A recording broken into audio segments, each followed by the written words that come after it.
உங்களுடன் ஸ்டாலின் நிகழ்ச்சி மூலமா பெறப்பட்ட மனுக்களின் எந்த ஒரு தீர்வும் இதுவரை காணப்படவில்லை. நான் எழுதி கொடுத்த மனுக்கள் ஒரு ஆற்றில் வீணாக கொட்டப்பட்டது. ஆட்சிக்கு வரதுக்கு முன்னாடி எல்லாரும் மனு பொட்டியில் போட சொன்னார். அந்த பொட்டியில் போட்ட மனு எந்த ஆற்றுக்கு போச்சுன்னு தெரியாது.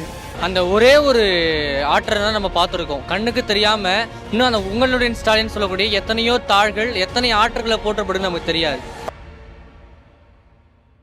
ரொம்ப அவல நிலையாக தான் நான் தமிழ்நாட்டை பார்க்குறேன். ஏன்னு சொன்னால் அந்த ஒரே ஒரு ஆற்றை தான் நம்ம பார்த்துருக்கோம். கண்ணுக்கு தெரியாம இன்னும் அந்த உங்களுடைய ஸ்டாலின் சொல்லக்கூடிய எத்தனையோ தாள்கள் எத்தனை ஆற்றுகளை போற்றப்படுன்னு நமக்கு தெரியாது. அது ஒரே ஒரு செய்தி மட்டும் தான் நமக்கு வந்திருக்கு, காணொலியாக கிடைச்சிருக்கு. அந்த மாதிரி மக்கள் தமிழ்நாடு ஃபுல்லாக கொடுத்துருக்காங்க. யாரை நம்பி கொடுத்துருக்காங்க? முதல்வர் அவர்களை நம்பி, அந்த வந்த நிர்வாகிகளை நம்பி கொடுத்துருக்காங்க. நீங்கள் அலட்சியமாக மக்கள் கூட உங்கள் மேலே அலட்சியப்படுத்தக்கூடிய வேலையில் அந்த ஒரு பார்க்குறோம். இது எனக்கு தெரிஞ்சு அது ஒரு மட்டும் அந்த ஆற்றுல இருக்கதை நான் பார்க்கல. அந்த மாவட்டம் மட்டும் இல்லாமல் நம்ம தமிழ்நாட்டில் இருக்கக்கூடிய 38 மாவட்டங்களையும் கலெக்ட் பண்ண அந்த மொத்தமே ஆற்றில் எரியப்பட்டதாகத்தான் நான் பார்க்குறேன்.